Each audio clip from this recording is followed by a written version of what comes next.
berikan anakmu yang tunggal. Di saat aku percaya kasih menyelamatkanku, bukan sebagai hakim dunia, tapi penyelamat yang berkorban. Untuk diriku kau tebusku, kasih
Shalom, saudara yang dikasihi Tuhan, kita sekarang berada di awal tahun 2024 dan saya ingin sekali berbicara tentang perkawinan di dalam terang daripada firman Allah.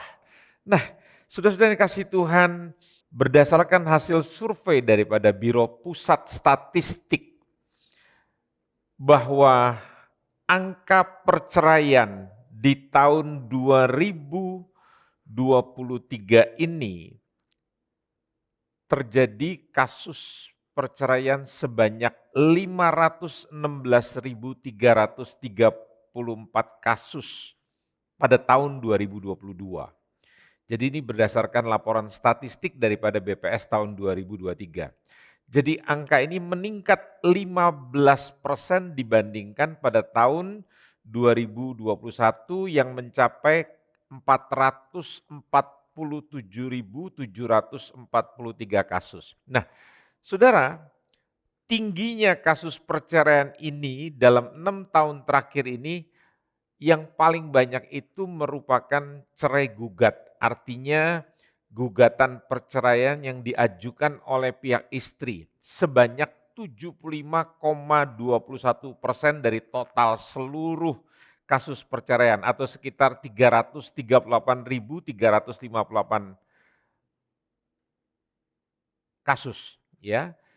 Pada sisi yang lain, perceraian terjadi karena adanya cerai talak. Jadi ini pengajuan dari pihak suami sebesar 24,79% atau 127.986.000 kasus. Nah, saudara lihat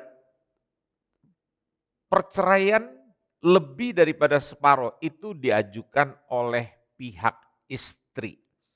Jadi penyebab utama yang paling tinggi di dalam kasus perceraian tahun 2022 itu adalah kasus perselisihan dan kasus pertengkaran atau sebanyak 63,41% dari total faktor penyebabnya perceraian di Indonesia. Jadi kasus perceraian ini dilatar belakangi yang lainnya juga masalah ekonomi, masalah KDRT, atau salah satu meninggalkan pasangannya, masalah poligami, hingga tadi yang saya katakan terjadinya kekerasan dalam rumah tangga. Saudara, seorang yang terkenal di dunia ini yang bernama Chris Rock pernah berkata, ya saya terjemahkan saja. Kalau Anda sudah menikah, kata Chris Rock, maka Anda akan mengalami kebosanan. Dan kalau single, maka Anda akan mengalami kesepian. Jadi di dalam kedua-duanya tidak ada kebahagiaan. Yang belum menikah pengen menikah. Yang pengen menikah ingin sendirian. Jadi Chris Rock bilang kalau kita tidak menikah kita mengalami kesepian. Tapi kalau kita menikah kita akan mengalami kebosanan karena kita berpasangan hanya dengan satu orang yang sama dari waktu ke waktu. Nah itu bisa menimbulkan kebosanan. Jadi kalau single bisa mendatangkan kesepian, kalau menikah kita lama-lama bisa bosan. Sehingga apa yang terjadi saudara-saudara, ada banyak orang saat ini tidak menikah tapi ingin mendapatkan keuntungan daripada pernikahan itu. Jadi caranya bagaimana mereka hidup bersama, teman tapi mesra, atau hubungan tanpa status yang jelas. Jadi sekarang itu berkembang di kota-kota besar di dunia dan juga di Indonesia, ada banyak orang yang hubungannya sudah sampai 10 tahun, 12 tahun, 15 tahun, mereka tidak pernah mempunyai status yang jelas begitu. Nah, kalau begitu saudara-saudara, saya ingin Anda mengerti apakah itu perkawinan di dalam terang daripada firman Tuhan. Kalau saudara mempelajari seluruh kitab Efesus, pasal yang pertama sampai dengan pasal yang ke-6, maka 3 pasal yang pertama, di situ Rasul Paulus berbicara tentang doktrin. Ya, doktrin tentang kekristenan, yaitu mengenai status dan identitas orang-orang Efesus yang sudah di dalam Kristus. Karena ada banyak orang Kristen di dalam gereja di Efesus yang hidupnya itu tidak benar gitu. Sehingga Paulus perlu membenarkan Mereka perlu belajar tentang doktrin yang benar tentang kekristenan itu. Nah, di dalam Efesus pasal yang keempat sampai dengan pasal yang keenam, 4, 5, dan 6. Maka di sini Rasul Paulus menjelaskan aplikasi penerapan daripada doktrin yang tadi dipelajari dalam pasal 1 sampai dengan pasal yang ketiga. Dalam bentuk apa? Hubungan satu dengan yang lainnya. Ya. Jadi yang kita mau bahas pada kali ini adalah Efesus pasal yang kelima. Jadi itu berbicara mengenai perkawinan. Nah, yang perlu saudara mengerti bahwa perkawinan itu adalah ide, inisiatif atau rancangan daripada Tuhan sendiri. Yuk kita baca dari Efesus 5 ayat yang ke-31. Sebab itu laki-laki akan meninggalkan ayahnya dan ibunya dan bersatu dengan istrinya sehingga keduanya itu menjadi satu daging. Kalau saudara melihat ayat ini, itu merupakan dikutip dari kitab Kejadian pasal yang kedua, ayat yang ke-24. Sebab itu seorang laki-laki akan meninggalkan ayahnya dan ibunya dan bersatu dengan istrinya sehingga keduanya menjadi satu daging. Jadi di sini saudara bisa mengerti begitu bahwa Hawa itu diciptakan, ya. Jadi upacara pernikahan pertama itu diberkati oleh Tuhan. Diceritakan bahwa waktu Hawa diciptakan, maka Adam sedang tertidur. Jadi setelah bekerja melakukan apa yang dikehendaki oleh Tuhan untuk Adam lakukan. Begitu si Adam bangun daripada tidur, maka tiba-tiba ada seorang Hawa yang dituntun Tuhan berjalan mendekati Hawa, mendekati Adam. Jadi ini berbicara bahwa pernikahan itu bukan rekayasanya manusia, tetapi itu merupakan ide, inisiatif daripada Allah. Karena Allah yang telah menetapkan, dan ini sangat serius karena ini merupakan desain daripada Tuhan sendiri. Saudara tahu bahwa Tuhan itu sangat menghargai perkawinan. Bagaimana kita bisa tahu bahwa Tuhan sangat menghargai perkawinan? Nah, kita bisa lihat di dalam Alkitab kita, ya, dari awal sampai dengan akhir, yang awal dimulai dengan peristiwa pernikahan dan kitab yang terakhir, kitab Wahyu, juga berbicara tentang pernikahan antara gereja dengan Kristus. Jadi ini menunjukkan bahwa perkawinan itu sangat penting. Bahkan Yesus pertama kali membuat mujizat itu pada perkawinan di Kana. Itu mujizat pertama sekali yang dilakukan Yesus dalam transisi dia sebagai seorang anak tukang kayu dan dia menjadi anak Allah yang melakukan mujizat dalam peristiwa perkawinan di Kana. Saudara-saudara, dalam ayat 32 Efesus 5, perhatikan kalimat itu.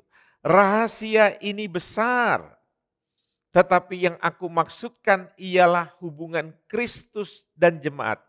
Jadi di sini seakan-akan Tuhan itu ingin menyuarakan, ingin mengatakan kepada kita dan ingin menekankan kepada kita bahwa Dia sangat menghargai yang namanya perkawinan. Dan perkawinan itu adalah sesuatu yang sangat bernilai tinggi. Kenapa? Pertanyaannya. Karena pernikahan atau perkawinan itu adalah sebuah gambaran yang bisa mendeskripsikan, menjabarkan bagaimana seharusnya hubungan antara Tuhan dengan kita dan kita dengan Tuhan. Dan itu digambarkan seperti gambaran suami dengan istri. Sebab itu kekristenan itu bukanlah agama, tetapi kekristenan itu adalah sebuah relasi, sebuah hubungan. Ya, hubungan yang digambarkan seperti suami dan istri. Itu sebabnya iblis mengerti sekali tentang kebenaran ini. Makanya dia berusaha menghancurkan setiap perkawinan. Dan saudara tahu, kalau perkawinan itu bisa dihancurkan oleh iblis, maka korban akan berjatuhan di sekitar kita, ya, dan gambaran tentang Tuhan itu juga menjadi hancur. Di dalam penelitian begitu banyak anak-anak yang menjadi korban karena orang tuanya bercerai. Jadi hubungan orang tua, relasi dalam pernikahan yang tidak baik, tidak berhasil, itu mengakibatkan luka kepada anak-anak. Sehingga anak-anak tidak bisa melihat gambar Kristus di dalam relasi daripada orang tua mereka. Nah, di dalam perkawinan itu saudara mesti mengerti tentang yang namanya ikatan perjanjian, komitmen, tentang yang namanya kasih, tentang yang namanya kesetiaan. Berulang kali saya mengatakan, eh, ada teman-teman saya mengatakan bahwa akhir-akhir ini susah sekali cari asisten rumah tangga atau pembantu rumah tangga yang setia. Baru kerja 2 bulan keluar, baru kerja 5 bulan keluar, baru kerja 6 bulan keluar, bahkan baru ada beberapa hari sudah keluar. Saya mengatakan saudara bukan hanya pembantu rumah tangga, ada banyak anggota gereja juga begitu, tidak setia. Bertahun-tahun di gereja, begitu ada masalah mereka pindah gereja. Yang kedua, seperti tadi seorang artis mengatakan, orang kalau menikah menghadapi kebosanan, kalau tidak menikah menghadapi kesepian. Sehingga pada akhirnya orang-orang ini begitu mereka merasa bosan dengan pasangannya, lantas mereka berganti pasangan atau mereka meninggalkan pasangan. Tergantung budaya apa yang dihidupi. Kalau saudara menghidupi dengan budaya orang-orang Chinese, istrinya satu tetapi selirnya banyak. Karena mereka berpikir itu kan ibunya anak-anak jadi tidak boleh diceraikan. Jadi mereka mengantisipasi kebosanan itu dengan cara ya bermain perempuan yang sebanyak-banyaknya begitu. Tapi kalau orang Western, orang Barat, dia tetap pada prinsip satu perempuan. Jadi kalau misalnya dia merasa bosan dengan perempuan yang ini, dengan si Cynthia, dia tinggalkan Cynthia, dia lantas membangun hubungan dengan perempuan yang baru yang namanya Mary. Nanti satu hari dia bosan dengan yang namanya Mary, dia akan ambil lagi perempuan yang lain. Prinsipnya tetap satu, jadi dia tinggalkan perempuan-perempuan yang dulu pernah hidup bersama. Dan itu merupakan budaya Western begitu, ya berganti pasangan dan tetap hidup dengan satu perempuan begitu. Nah, saudara, kita melihat bahwa pernikahan dalam potret dunia itu begitu riskan, ya, di mana orang tidak punya yang namanya covenant, tidak punya yang namanya ikatan perjanjian. Jadi mereka itu seperti kayak sewa, kayak kontrak gitu. Anda pernah mendengar istilah kawin kontrak, kawin kontrak.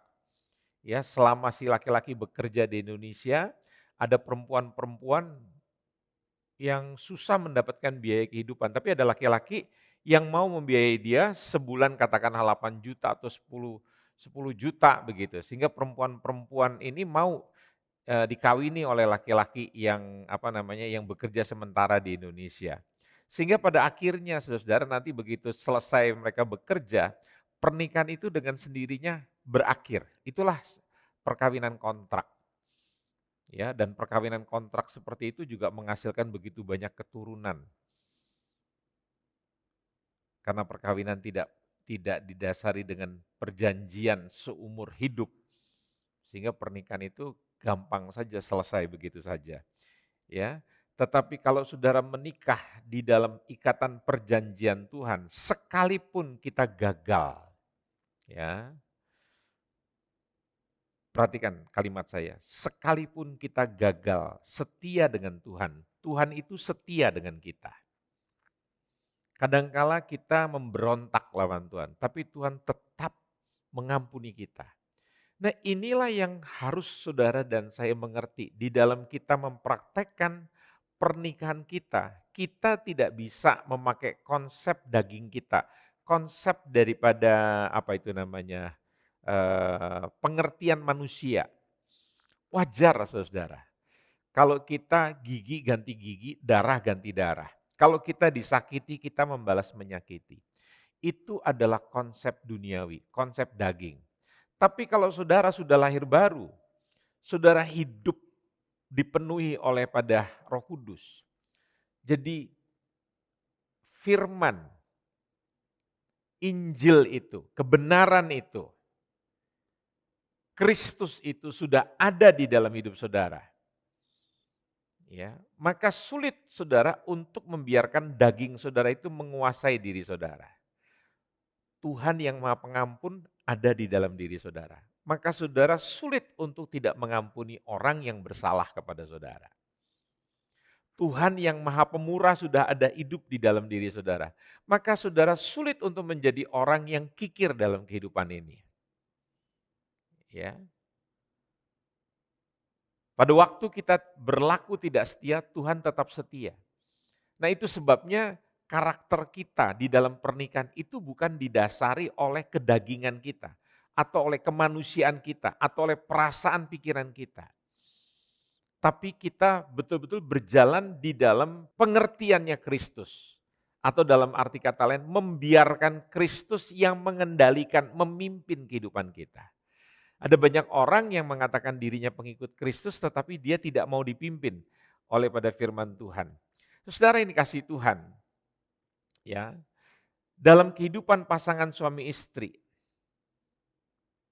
ada yang namanya eksklusivitas, yaitu komitmen, adanya kasih yang agape, adanya rasa aman. Jadi kalau saudara dan saya menempatkan Kristus di tengah-tengah pernikahan kita, maka kita akan semakin jelas hidup kita akan merasa aman satu dengan yang lain karena ada ikatan perjanjian seumur hidup. Ya. Karena perjanjian Tuhan itu menjadi perjanjian antara suami istri. Ada seorang teolog terkenal namanya John Piper. Ya. Dia berkata begini, pernikahan adalah cara Tuhan untuk menunjukkan dan menyatakan anugerah ikatan perjanjiannya kepada kita. Untuk menunjukkan kemuliaan Tuhan, untuk menunjukkan kesetiaannya Tuhan, untuk menunjukkan kasih Tuhan yang sempurna kepada kita. Jadi tujuan daripada perkawinan adalah untuk kemuliaan Tuhan, bukan untuk kebahagiaan kita. Kalau kita hidup untuk kemuliaannya, kemuliaan Tuhan, maka kebahagiaan kita pasti terjamin. Sebab di dalam kemuliaan Tuhan ada kesempurnaan hidup. Kalau kita hidup hanya untuk mementingkan diri kita sendiri, memuaskan ego kita, dengarkan baik-baik, maka kita akan kehilangan hidup yang sebenarnya. Sebab saya dan saudara diciptakan untuk kemuliaan Tuhan. Selfless, not selfish.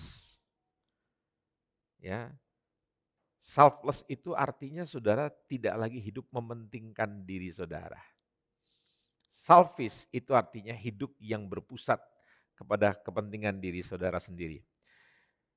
Jadi kalau kita melakukan prinsip dalam pernikahan Kristen yang mengikuti firman Tuhan, maka saya ingin saudara-saudara melihat di dalam kitab Efesus 5 ayat 21. Tadi kita baca yang paling akhir dari Efesus 5, sekarang kita naik ke atas, jadi bacanya mundur. Perhatikan ayat 21 dari Efesus 5 dalam terjemahan Alkitab yang mudah dibaca. Hendaklah kamu saling melayani dan menghormati. Lakukanlah itu sebab kamu menghormati Kristus. Sebagai orang yang sudah menerima anugerah Tuhan, meskipun sebenarnya kita tidak layak, ya, dan kita yang sudah menerima identitas baru di dalam Kristus, di mana Kristus menjadi sumber kehidupan kita. Maka ketika kita melakukan hal-hal yang perlu kita lakukan untuk pasangan kita, maka tujuannya adalah untuk menghormati Kristus dan kemampuannya adalah dari Kristus. Jangan bilang bahwa saya tidak mampu mengasihi istri saya tidak mampu menghormati suami saya. Kalau saudara berjalan di dalam pimpinan Roh Kudus, dalam pimpinan Tuhan, dalam terang firman Tuhan, maka saudara akan melakukan hal-hal yang tidak mungkin bagi manusia. Dengan Allah, aku melakukan perbuatan-perbuatan yang besar. Perbuatan besar ini artinya perbuatan yang tidak mungkin dilakukan oleh kemampuan manusia. Jadi pada waktu saudara berjalan di dalam terangnya Tuhan, saudara bisa mengasihi kepada orang yang tidak layak dikasihi. Kan ada banyak perempuan berkata begini, saya akan menghormati kamu kalau memang kamu layak patut untuk dihormati. Tapi kamu tidak layak, kamu tidak patut. Saudara mesti belajar, kita juga tidak patut dikasihani saudara. Karena saudara adalah manusia berdosa, kita menjijikan di mata Allah. Tetapi karena anugerah, tetapi karena kasih-Nya, Tuhan itu mengampuni kita, memberikan kita kebenaran, kita punya status sosial yang baru. Tuhan tidak melihat kita berdasarkan keberdosaan kita. Dia mengangkat kita, dia bukan hanya mengampuni loh, tapi dia mengangkat kita di tempat yang sangat luar biasa. Mestinya kita tidak layak berhadapan sama Bapa. Tapi dia yang mulia, mengambil tempat yang tidak mulia, supaya kita yang tidak mulia mendapatkan tempat yang mulia. Itu anugerah, itu adalah kasih. Jadi jangan saudara berpikir bahwa pasangan saudara itu layak untuk dikasih karena dia memang patut dikasihi, karena dia memang manusia yang sangat-sangat layak untuk dikasihi. Saya mau katakan saudara-saudara, belajarlah mengasihi dengan kasihnya Kristus. Jangan orang itu dikasih karena memang orang itu layak untuk dikasih. Saya ulangi sekali lagi. Kita ini sebetulnya tidak berhak menerima pengampunan. Tetapi karena kasih Tuhan dia mengampuni kita. Seharusnya kita juga begitu. Mengampuni orang yang sebetulnya tidak layak diampuni. Sebagaimana Kristus memperlakukan kita, kita pun harus memperlakukan pasangan kita juga seperti begitu. Ya. Nah, kalau begitu mari saya deskripsikan, kita jabarkan begitu. Di dalam ayat 22 sampai 24 dari Efesus pasal yang kelima, apa yang menjadi tanggung jawab suami, apa yang menjadi tanggung jawab istri. Ayat 22 sampai 24, hai istri katanya, tunduklah kepada suamimu seperti kepada Tuhan.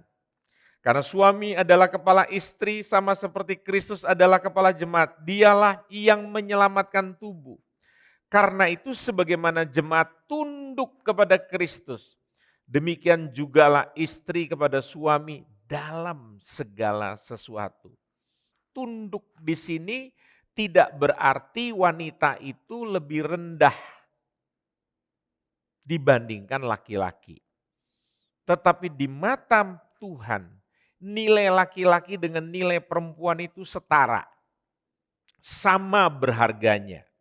Tetapi perempuan itu diciptakan beda fungsi, beda peran. Itu maksudnya, saudara. Kalau Anda belajar tentang Allah Tritunggal, ada Bapa, Anak, dan Roh Kudus. Sama hakikat dan esensinya, tetapi peran dan fungsinya itu berbeda. Dengarkan baik-baik kalimat saya, ibu-ibu. Ada mungkin kita mendapati suami kita begitu pasif. Maka tugas kita sebagai seorang istri adalah menolong suami kita supaya dia bisa lebih efektif dan dia bisa menjadi seorang pemimpin yang luar biasa. Jangan pernah seorang istri mengambil alih posisi suami. Sebab itu tidak akan pernah menyelesaikan masalah, namun akan menambah masalah baru. Jangan menjadi penyelamat atas keluarga. Karena yang menjadi juru selamat atas keluarga adalah Tuhan Yesus sendiri. Apakah ibu-ibu paham? Jangan pernah mengambil tugas suami menjadi pemimpin keluarga. Jangan pernah mengambil tugas juru selamat, karena juru selamat itu adalah Yesus Kristus, bukan ibu-ibu.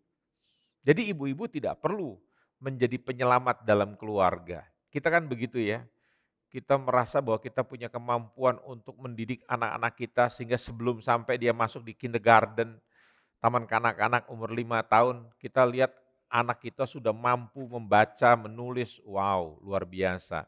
Terus kita mampu mengatur rumah tangga kita, mengatur suami kita dengan baik. Tanpa sadar saudara menjadi istri yang sombong. Tidak lagi menghormati peran suami, saudara mengambil alih semuanya. Bahkan saya lihat ada laki-laki, ada perempuan yang naik genteng, ada perempuan yang dongkrak ban mobil, ada perempuan yang melakukan tugas laki-laki.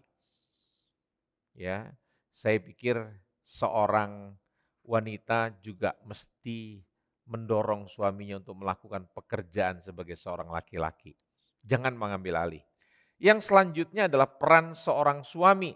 Dikatakan dalam ayat 25 Efesus 5, "Hai suami, kasihilah istrimu sebagaimana Kristus telah mengasihi jemaat dan telah menyerahkan dirinya baginya." Sebagai suami, Tuhan itu meminta kita untuk mengasihi istri sebagaimana Kristus mengasihi jemaat. Nah, saudara coba bayangkan, Kristus mengasihi jemaat itu dia memberikan hidupnya, dia memberikan nyawanya untuk menebus gereja, menebus jemaatnya. Di dalam Kolose 3, kalau Anda memperhatikan di situ, supaya jangan suami laki-laki berlaku kasar terhadap istrinya. Seringkali saya mengatakan kepada para pria, Anda bukan laki-laki sejati kalau Anda terbiasa main tangan dengan istri Anda. Anda berkata-kata kasar, menghabisi istri Anda. Karena ada suami yang tidak pernah pukul istrinya, tapi dia pukul dengan kata-kata yang kotor. Jadi hati-hati saudara. Tapi juga kalau memang istri tidak rendah hati mendengarkan dampratan suami, itu yang sekarang menjadi penyebab banyak perceraian itu tinggi sekali. Seperti tadi dikatakan oleh BPS bahwa angka perceraian tertinggi di Indonesia itu disebabkan oleh pengajuan sang istri. Kenapa? Ya seiring dengan sang istri itu punya pekerjaan ekonomi yang lebih mapan atau mapan lah begitu bisa mengimbangi suaminya sehingga si perempuan juga tidak punya kerendahan hati, dia tidak mau tunduk. Yang ada juga dia mulai tanduk, mulai melawan. Nah, di sini kita lihat tidak bisa saling menuntut. Istri melakukan perannya menghormati suami, melayani suami. Sementara suami harus belajar mengasihi istri, tidak berlaku kasar, tidak mencaci maki, bahkan menjadikan pasangan itu menjadi objek pelampiasan daripada kejengkelan apa segala macam. Tidak boleh, ya. Jadi kita lihat di sini saudara, Paulus itu memberikan pandangan baru, yaitu seperti kita dikasih oleh Bapa di surga di dalam Kristus. Maka biarlah kita para pria juga mengasihi istri sama seperti kualitasnya sama seperti Bapa mengasihi kita. Jadi kita tidak boleh kasar membuat istri kita sakit hati atau mengalami kepahitan. Jadi perhatikan kalimat saya, tunduk, menghormati, mengasihi. Itu adalah kata kerja yang bukan selfish, tapi yang selfless. Saya bisa tunduk, saya bisa menghormati, saya bisa mengasihi. Itu adalah kata kerja yang membutuhkan penyangkalan diri, yang membutuhkan tidak mementingkan diri sendiri. Tapi orang yang mementingkan diri sendiri, yang selalu berpikir tentang harga dirinya sendiri, maka dia akan memberontak. Memberontak melawan Tuhan itu artinya apa? Kita menantang istri kita untuk berpisah atau kita meninggalkan dia secara diam-diam, ya, kita berselingkuh atau sebaliknya juga begitu, si perempuan tidak lagi mau melayani suaminya. Saya mendengar dari beberapa kasus ada banyak perempuan yang sakit hati dengan suaminya. Sehingga dia tidak lagi mau melayani suaminya, dia menjadi masa bodoh. Almarhum istri saya pernah menasihati pada banyak ibu-ibu dalam perkawinan. Kalau kamu marah, jangan pernah meninggalkan kamar pernikahan kalian. Jadi tetap tidur dalam satu ranjang. Dan jangan membelakangi pasanganmu. Dan kalau tengah malam pasanganmu memeluk engkau, mencium engkau, mencumbu engkau, sekalipun hatimu sedang dalam keadaan panas, jangan ditanggapi dengan perasaan, tapi berpikirlah dengan nalar, dengan akal yang sehat. Lakukan kewajibanmu. Memang yang wajar saudara, kalau kita disakiti kita balas menyakiti. Atau kalau kita disakiti kita ngambek. Ya, ada banyak istri, ada banyak suami akhirnya meninggalkan perkawinan oleh karena sombong. Jadi kesombongan itu membuat kita menjadi gampang sekali sakit hati. Anda perlu belajar kasih yang dimiliki oleh Kristus. Sekalipun dia dicaci, tidak balas mencaci. Sekalipun dia disakiti, dia tidak balas menyakiti. Anda ingat pada waktu penangkapan Yesus, seorang murid Yesus coba membela Yesus dengan mengerat telinga daripada prajurit itu. Dan apa yang Yesus bilang sambil dia mengangkat daun kuping yang putus itu, dia berkata kepada orang yang memotong telinga prajurit itu, "Jangan pernah main pedang.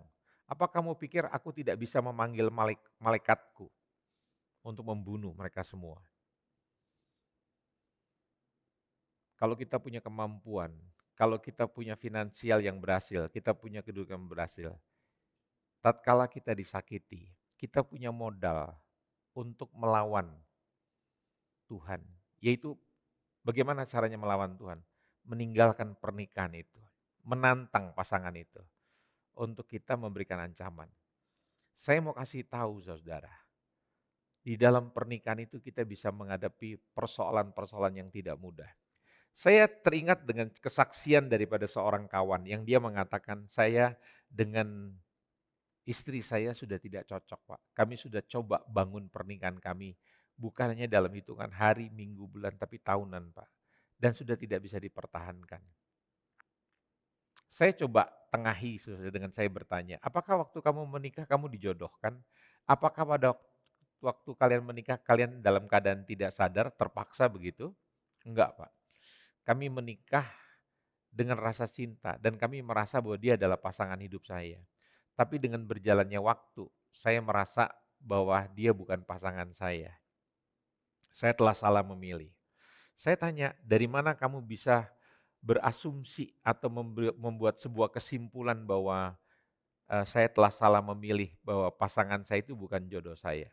Lantas dia menceritakan deretan-deretan di dalam hubungan mereka yang penuh banyak lukanya. Terus saya bilang begini, kalian sudah jalani hubungan kalian lebih daripada 10 tahun. Yang membuat sebuah hubungan itu bertahan bukan karena tidak adanya konflik, bukan karena tidak adanya kebosanan. Dalam semua pernikahan, dalam semua kehidupan kita ini bisa bosan. Ada banyak orang membayangkan, kalau saya hari ini bisa makan durian tuh menyenangkan. Nah pertanyaannya, apakah saudara makan durian tiap hari? Terus saudara bilang, saya makan durian tiap hari Pak, bosan Pak.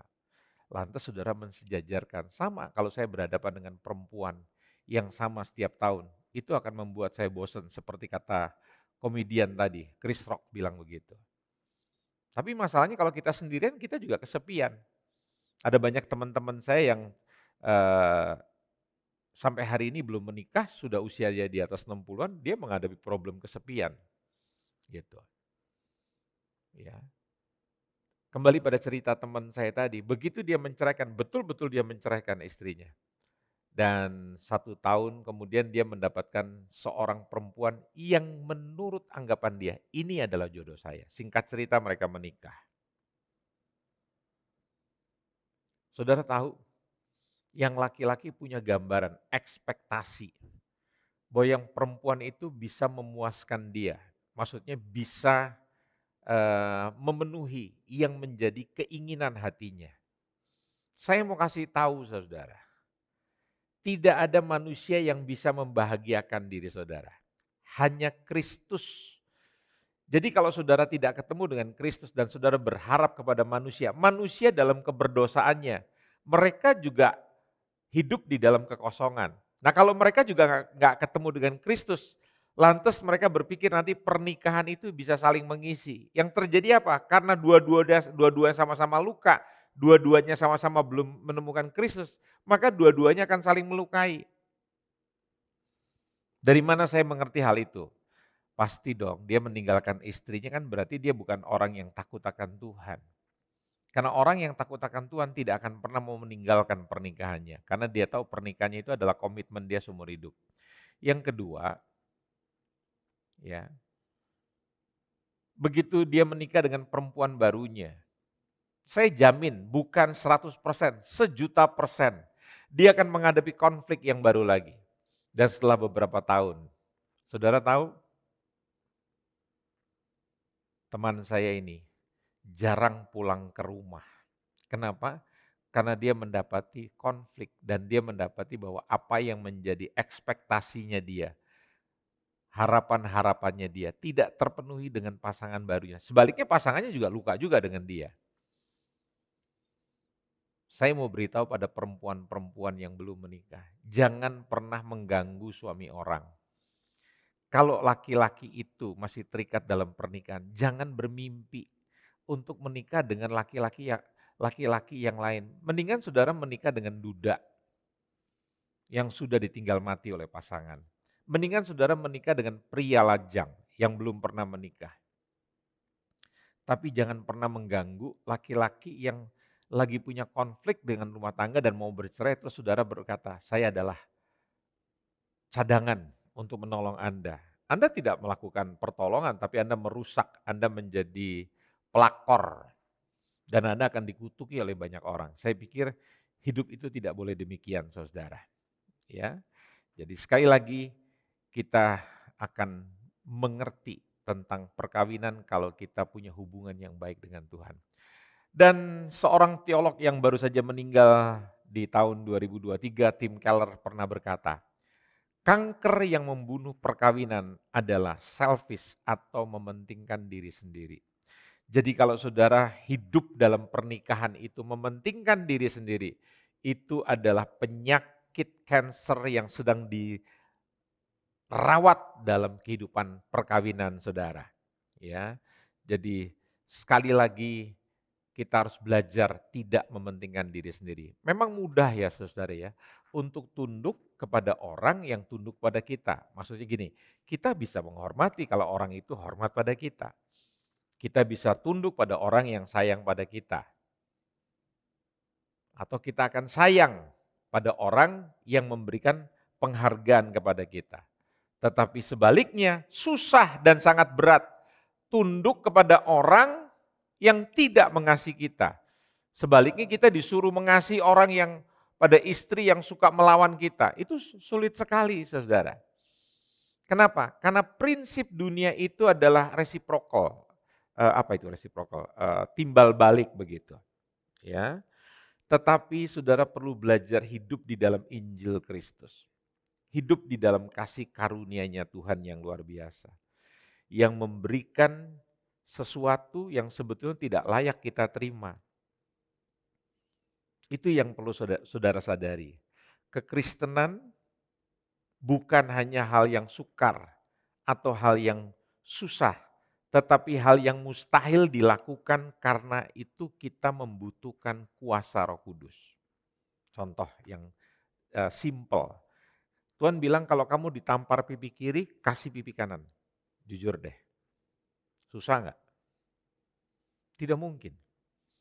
Yang wajar kalau kita ditampar pipi kiri, kita kasih tangan kanan. Itu yang wajar. Tapi justru Tuhan mengajarkan kalau kita diminta baju kita, berikan jubahmu. Makanya saya suka bingung kalau lihat ada orang Kristen hidupnya itu kikir gitu ya. Ada suami yang kikir sama istrinya, istri kikir sama suaminya, ada orang tua yang kikir terhadap anak-anaknya, ada anak-anak yang kikir terhadap orang tuanya, perhitungan sama orang tuanya. Ya.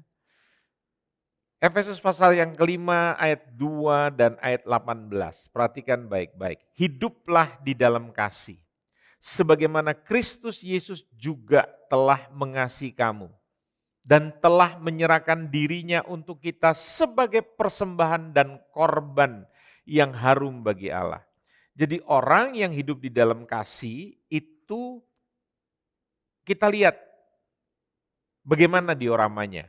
Yaitu Kristus telah mengasihi kamu dan telah menyerahkan dirinya untuk kita sebagai persembahan dan korban yang harum bagi Allah. Ayat 18.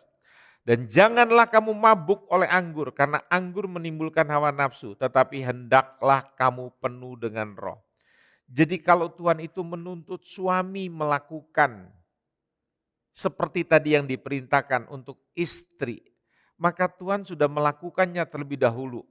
dan kasih-Nya yang ada di dalam kita memampukan kita untuk mengasihi.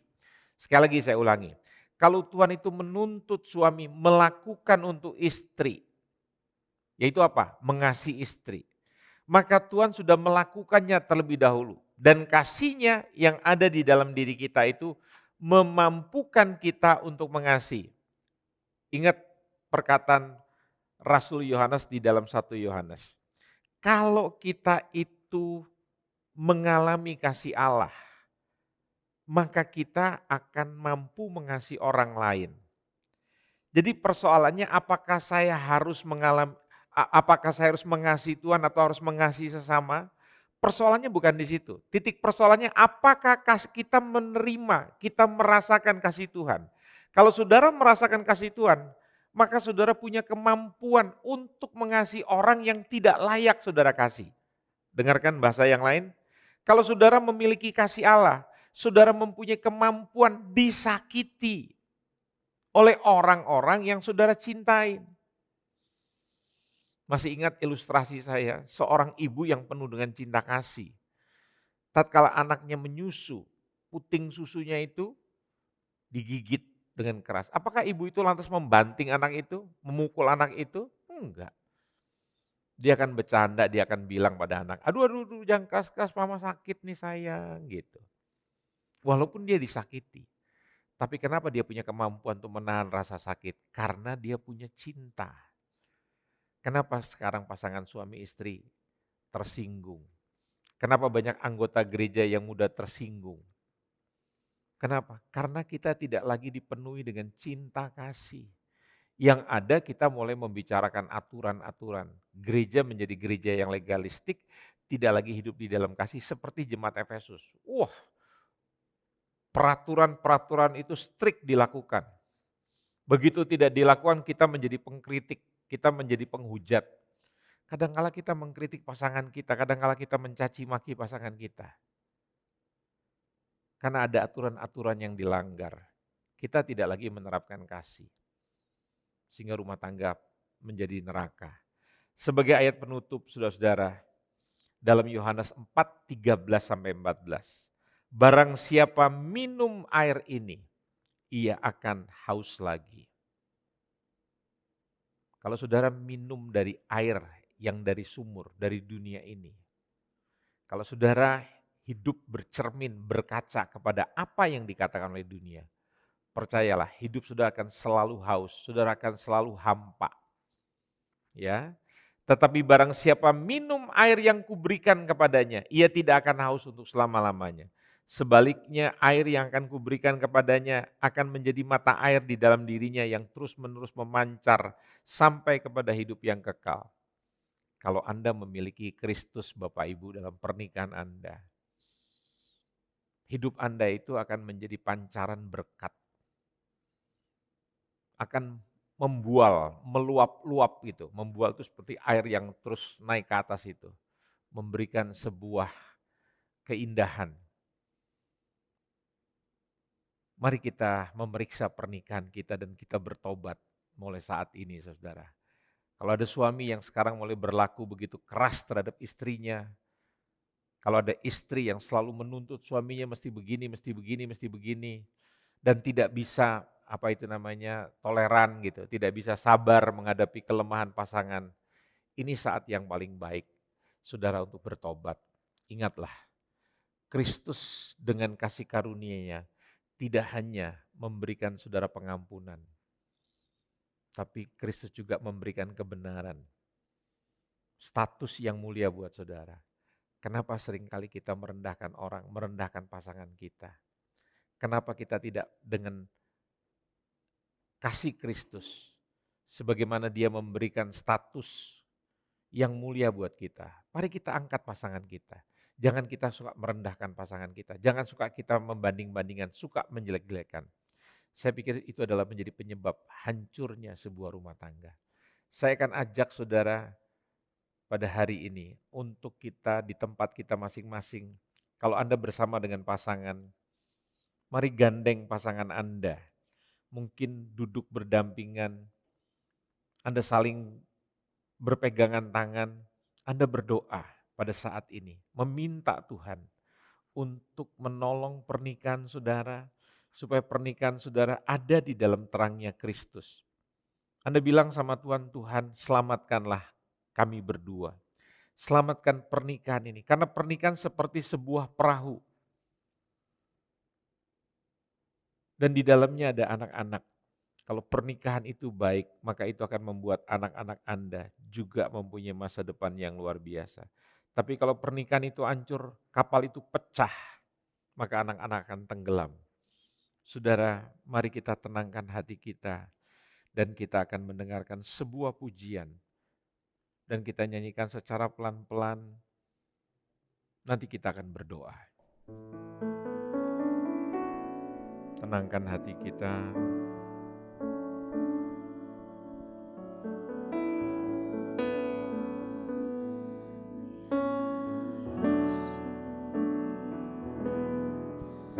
Ketika hatiku telah disakiti,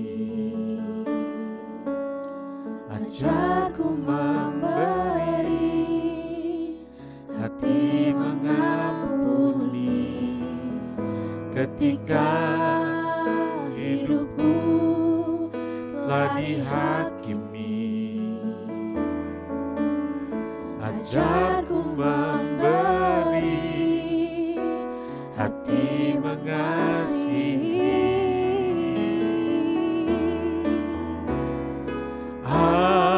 Ampuni bila kami tak mampu mengampuni yang bersalah kepada kami, seperti hati Bapa mengampuni, mengasihi, tiada pamrih. Ibu Bapa, kekasih-kekasih Tuhan yang baik, kalau engkau juga adalah seorang anak yang melihat rumah tangga orang tuamu sedang dalam keadaan yang tidak baik, mari kita berdoa saat ini. Kita minta sama Tuhan, hanya Tuhan saja yang bisa menolong keluarga kita, menyelamatkan keluarga kita. Apa yang tidak mungkin bagi manusia, mungkin bagi Allah. Itu sebabnya saudara-saudara, dalam setiap perkara, datanglah kepada Tuhan, carilah Tuhan. Bagi Bapak Ibu yang hari-hari ini hubungan keluargamu dalam keadaan tidak baik, berdoalah mulai hari ini. Jadilah seperti laki-laki yang dikehendaki oleh Tuhan, mengasihi pasangannya, bukan menghakimi pasangan. Jadilah seperti istri yang betul-betul menghormati, menolong, menopang suaminya, bukan menghakimi, bukan mencaci maki, bukan mencela. Glory Yesus. Terima kasih. Ampuni bila kami tak mampu mengampuni yang bersalah kepada kami, seperti hati Bapa mengampuni, mengasihi, tiada pamrih. Tuhan, Engkau yang menolong setiap rumah tangga, setiap hubungan yang hancur, setiap hubungan yang bermasalah. Hanya di dalam Tuhan Yesus Kristus, nama-Mu yang di atas segala-galanya, yang kami percaya bisa memulihkan hubungan-hubungan yang rusak, Tuhan Yesus. Dan kami tahu kalau hubungan kami dengan Tuhan baik, maka hubungan kami dengan pasangan, dengan keluarga juga baik. Engkau berjanji kalau kami hidup di dalam Tuhan, maka musuh pun akan dibuat menjadi baik. Tuhan Yesus berkati rumah tangga kami masing-masing. Di dalam nama Tuhan Yesus Kristus kami berdoa dan mengucap syukur. Amin. Nah, saudara-saudara yang kasih Tuhan, saya berdoa program belajar kebenaran kali ini akan memberkati setiap keluarga. Hubungan suami istri yang hancur dipulihkan. Itu doa saya. Jadilah orang yang melakukan segala sesuatu karena menghormati Tuhan, karena mengasihi Tuhan. Saudara tidak bisa terus hidup dalam kebencian. Saudara tidak bisa hidup dalam kemarahan. Ampuni pasangan saudara. Kasihilah mereka, hormatilah mereka. Dan percaya Tuhan akan bekerja melalui kehidupan saudara dan kehidupan rumah tangga saudara. Doa saya menyertai saudara, Tuhan memberkati. Amin.